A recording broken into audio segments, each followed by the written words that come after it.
Hello all, welcome back to the channel and welcome back to the early game walkthrough for Element Fission. This is episode 5, I believe. But before we get into the episode, I gotta ask you guys a question. What's the number one thing a YouTuber should do when they're covering a game like this?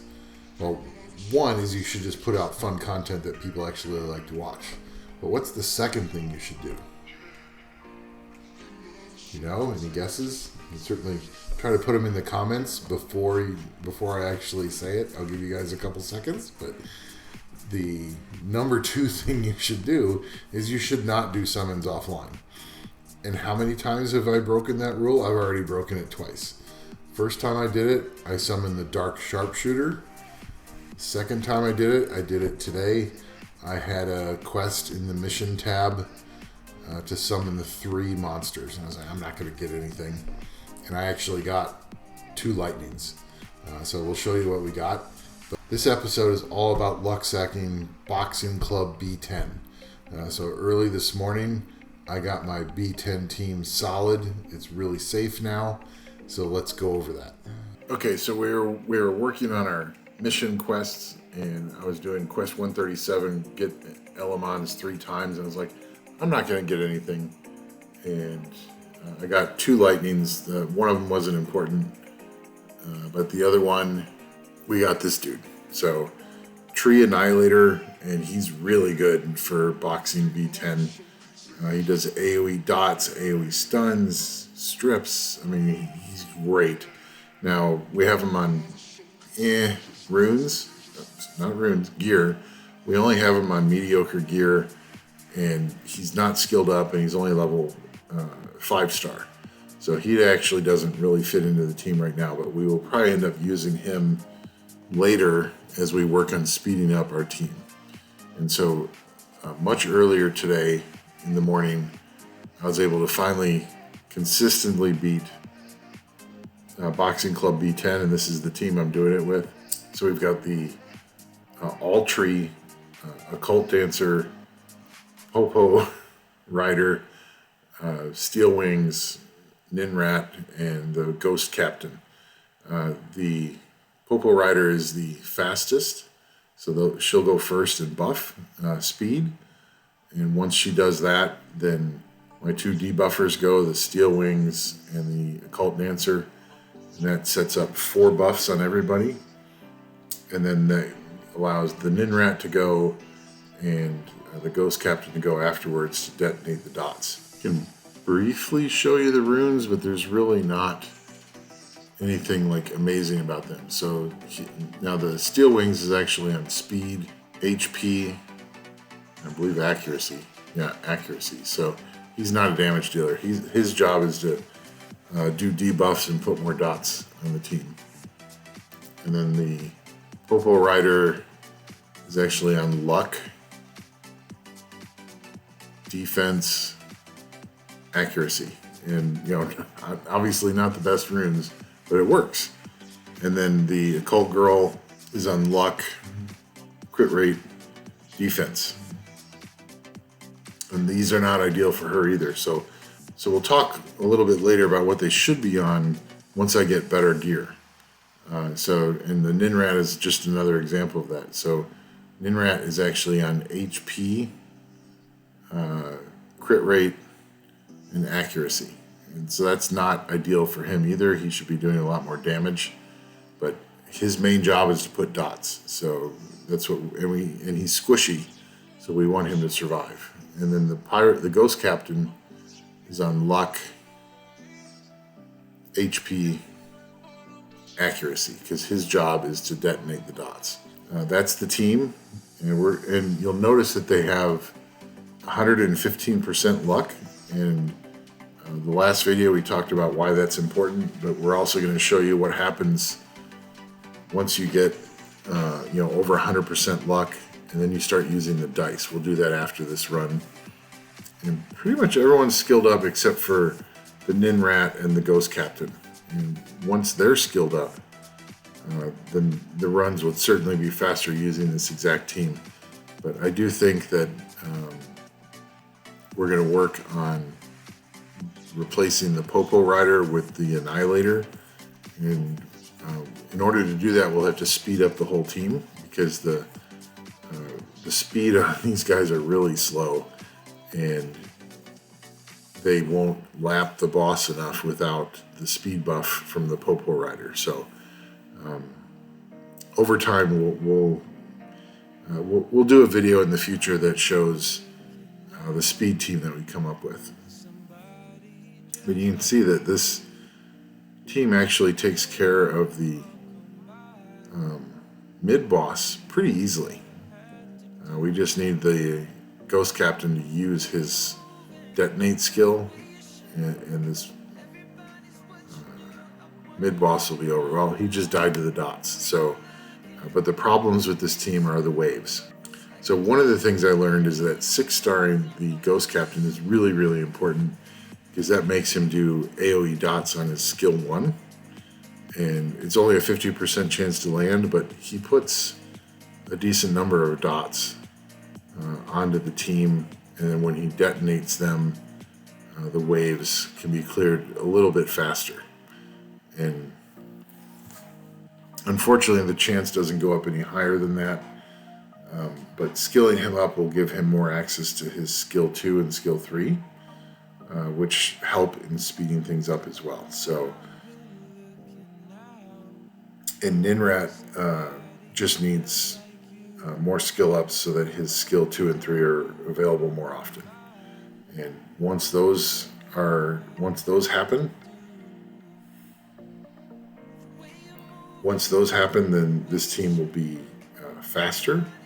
And if we can eventually pull the Wind Bookworm, or just maybe Annihilator in place of the Popo Rider, would be enough to really speed things up, and I'm hoping that's true. We'll have to see. But you can see we've got 3 buffs on everybody, and here comes the Cult Dancer, and so now everybody's got 4 or 5 buffs, which makes it really safe against the boss. And there we go. We've got 6 dots on him now, and now we're waiting to see if anybody else can add some dots on. Ooh, that hurt. So, we're still, and that's the reason why the Ninrat is on HP percent for slot 2. If he wasn't on that HP percent, he would have been killed there. Because the one thing this team does not have is a strip, so that attack buff is painful on the boss. And the game's experiencing a little bit of lag right now, so we're just waiting for that. I hope we don't lose the game. So this is probably actually going to be, with all the lag, this is probably going to be a slower run than what it normally does. It's usually slightly under 4 minutes when I do 5 runs. Just waiting for... So here, this is where, the boss has had dots on him for a while, but the Ghost Captain's not skilled up, so that detonate skill is not available. Clearly, the gear on the left is much better. That's legendary 5-star, so we're going to take that. So you can see with having 115% of luck, we had 2 choices. So just to reiterate, every 100% luck gives you another choice. So we're at 115, so we got 2 choices. 200% would be 3 choices. One of the things that's amazing about this game is the dice item they give you. So you can see I'm at 115%. And then I'm going to click on the dice. And I'm now at 1,304%. And so following that logic, so if you have 100%, you get 2 choices. If you have 1,300%, you actually have 14 choices on your gear. And the nice thing about the dice is you get to keep all of it. So 1 run, 1,300% luck, and you're going to get 14 gear for 8.8 energy, which is insane. So when you're at 115% luck, and you put the dice on, you go up to 1,304%, which is roughly 11.4 times your base luck. And so then I just threw on 121%, which was a terrible gear and probably would have made the team fail. 121% gets you up to 1,346. So even just a slight increase in your base luck, your luck with the dice goes up a lot. So I know I can get a lot more luck on this team. I can probably get up to 200, maybe 210, 220% once I get 5-star luck for slot 2. And I also put the steel wings on a slot 2 luck. And then we should be right around 200%, which should make the dice luck go even higher. So we're just going to do one run just to show you what happens here. We're waiting for the dancer to put up her shield. There we go. So now we're in better shape. Now we're hoping that the Nin Rat will have his dot skill back soon so that we can get a bunch of dots on there. And you will notice that the debuffs are limited to 10 on the boss. And I think it's probably 10 on all monsters. So one of the things you want to consider is you don't want to put a ton of other debuffs on the boss, otherwise you won't have room for as many dots as possible. But the slow is really useful, attack power down is really useful, defense break is really useful, and the blind, which in Summoner's War that's called glancing, but the increasing the chance of the boss glancing on you, all of those help you kill the boss faster and survive his hits. We have 14 choices again, so it's really nice. Too bad we have, with 1304, we had a slight chance of getting 15, but that didn't happen, but that's okay. The first rune is a defense percent, no good substats, so we're not going to keep that one. Let's see what we got here. Another defense percent, but that does have speed, so I'm going to keep that to roll it for speed. And then we've got a fatal rune that has crit rate, so we're going to keep that, and it's a 5-star. That's garbage, so we're just going to let that sell.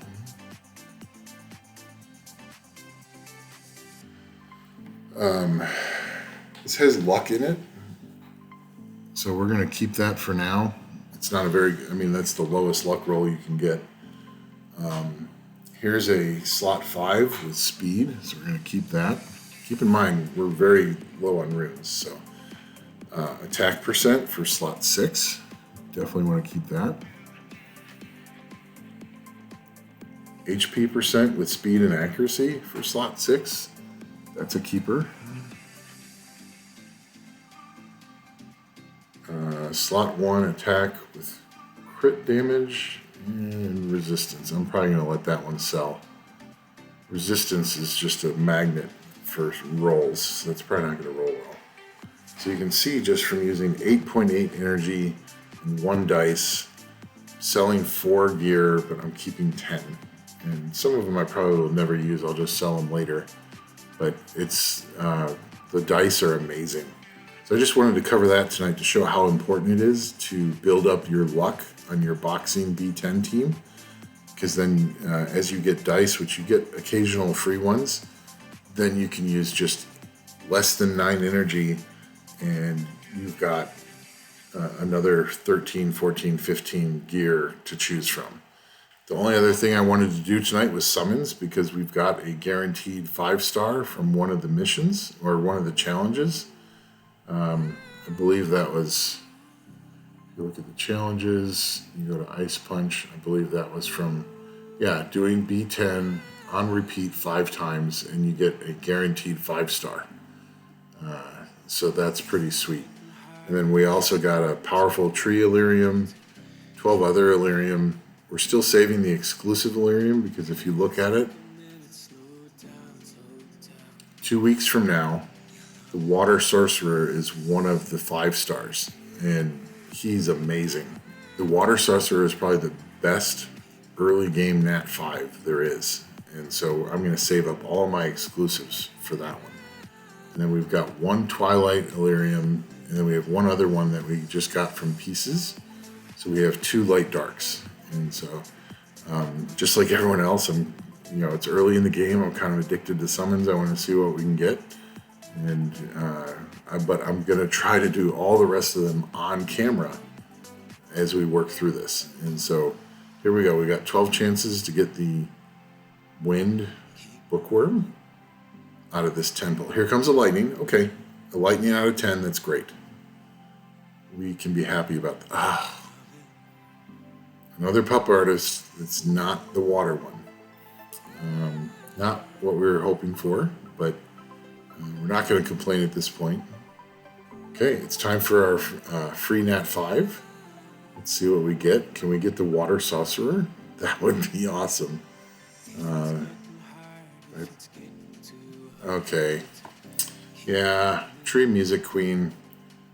This is basically, for those of you that are familiar with Summoner's War, this is basically Hathor. She does a lot of sleep. She's really not that good. Oh well. I was hoping, at least it wasn't a dupe. But that's not what I was looking for.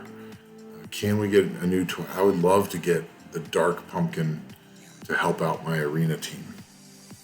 That would be a nice get. But what are we going to get here? Oh my god. That is my third light pumpkin in a row. This game seems to really do a lot of dupes on these Twilight Illyriums. I mean, I've seen other YouTubers getting them and talking with my guildmates. Let's see if we can get something different this time. It's not a lightning. What can we get? Dark Clockwork. Not really that familiar with that. Oh, this is... he can be really fast. He does ignore defense. So he could be useful. Probably in territory wars. Speed down, damage based on speed. Ignore defense is never a bad thing. And it's new, so I'll take them. That's cool. So that's all we have for now. Just wanted to get some more summons in so I can continue. Now that Boxing B10 is done, I'm certainly going to be farming that a lot to improve my gear. But we'll probably move on to heavy metal and also more of the tunnel. I did not do a lot of that because I was so focused on B10.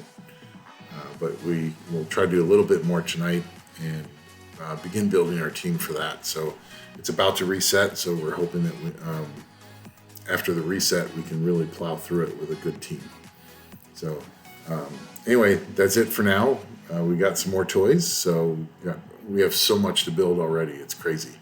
And the other thing we're going to be focusing on is Arena just reset. So Arena Rush is coming up in 6 days. I've been very patient and not spending a lot of resources on this guy. His gear is terrible. I was just testing him out today. And we still need a 6-star.